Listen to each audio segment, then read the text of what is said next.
लोकसभा चुनाव में अगर ईवीएम 3 से किसी ने छेड़छानी करने की कोशिश की तो मशीन लॉक हो जाएगी।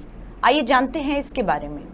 लोकसभा चुनाव में हर बार की तरह इस बार भी ईवीएम से मतदान होगा, लेकिन यह ईवीएम का आधुनिक मॉडल है। जी हाँ, इस बार वोट M3 ईवीएम यानी electronic voting machine 3rd generation से डाले जाएंगे।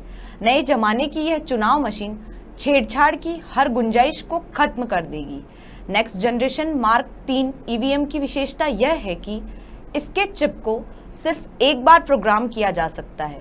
चिप के सॉफ्टवेयर कोड को पढ़ा नहीं जा सकता, ना ही दोबारा लिखा भी जा सकता है। इसे इंटरनेट या किसी भी नेटवर्क से कंट्रोल नहीं किया जा सकता है।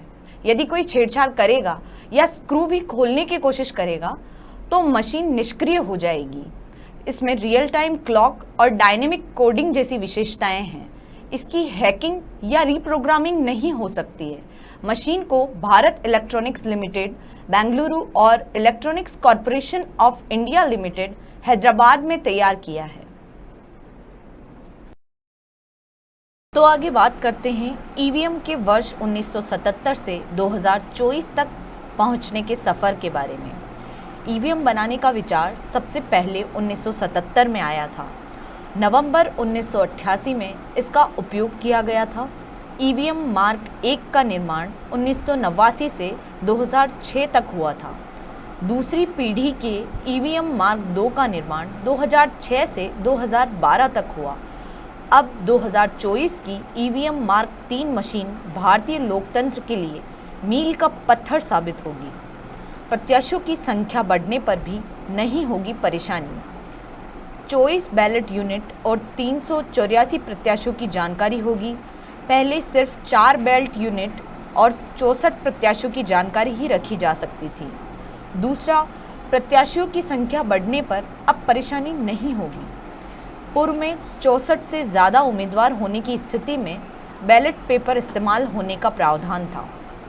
तीसरा, छोटी मोटी खराबी आने पर यह स्वयं दुरुस्त कर लेगी, यानी यदि सॉफ्टवेयर में कोई फॉल्ट है तो यह उसे पकड़ लेगी और उसका डिस्प्ले स्क्रीन पर प्रदर्शित होने लगेगा।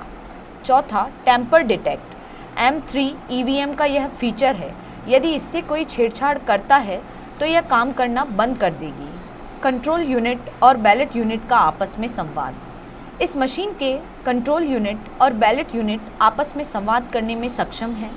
यदि बाहर से कोई कंट्रोल यूनिट या बैलेट यूनिट लगाई जाएगी तो इसके डिजिटल सिग्नेचर मैच नहीं होंगे और सिस्टम काम करना बंद कर देगा, यानी फर्जी मशीन को सिस्टम में नहीं डाला जा सकता है। ईवीएम सहायक प्रभारी अधिकारी रंजीत कुमार सिंह ने कहा कि M3 ईवीएम बहुत एडवांस है। इसमें किसी भी तरह की कोई भी छेड़छाड़ करते ही मशीन निष्क्रिय हो जाती है। इसमें 24 बैलेट यूनिट यानी 384 प्रत्याशियों की जानकारी रखी जा सकती है। इसके सिस्टम में कोई फर्जी मशीन नहीं डाली जा सकती।